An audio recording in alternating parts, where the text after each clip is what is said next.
வணக்கம் சாமி. வணக்கம்ப்பா. நம்ம முள்தவ பூஜை அன்னைக்கு அதிகமான பக்தர்கள் வந்து தவறிச்சு எதுக்காக உங்ககிட்ட வாங்கணும்னு விரும்புகிறாங்க? அதாவது தவ அரிசிங்கிறது அம்மா நீ யாரையும் நம்பாத, யார்கிட்டையும் கை நீட்டாத, யார்கிட்டையும் நீ நின்று 4 பேருக்கு மத்தியில் நீ வேலை பார்க்கணுன்னு ஆசைப்படாத. நீ வேலை பாரு, 4 பேரை வச்சு நீ வேலை பாரு, உன்னால் முடிஞ்சதான் நீ மக்களுக்கு கொடுன்னு சொல்லாமல் சொல்லி அவங்க வாழ்க்கைக்கு ஒரு நம்பிக்கையை கொடுக்குறா.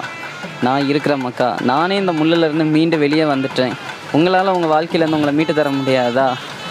வஞ்சன சூனியங்களாக இருந்தாலும் சரி, தொழில் வியாபார வருமான ரீதியில் கைநட்டமாக இருந்தாலும் சரி, அம்மா கொடுக்குற அந்த அரிசியும் ஒரு படி காசும் உனக்கு இந்த வருஷம் நான் அளப்பேன். ஏன்னா சிலவங்களுக்கு காசு மட்டும் விழும், ரொம்ப வறுமையில் இருக்கிறவங்களுக்கு காசும் அரிசியும் விழும், அதாவது சில்லறையாக அள்ளி போடுவா. அது யார் மூலமாவது அந்த பொருள் அவங்க கைவிட்டு போகாத அளவுக்கு அவங்கள மீட்டு கொடுக்கக்கூடிய அந்த ஆடி மாதம் அமாவாசையில் வரக்கூடிய தவ அரிசியை மக்கள் அதிகமாக எதிர்பார்த்து வாங்கிட்டு போகிறது நம்ம கோயிலில் அது பெரிய ஒரு சிறப்பு.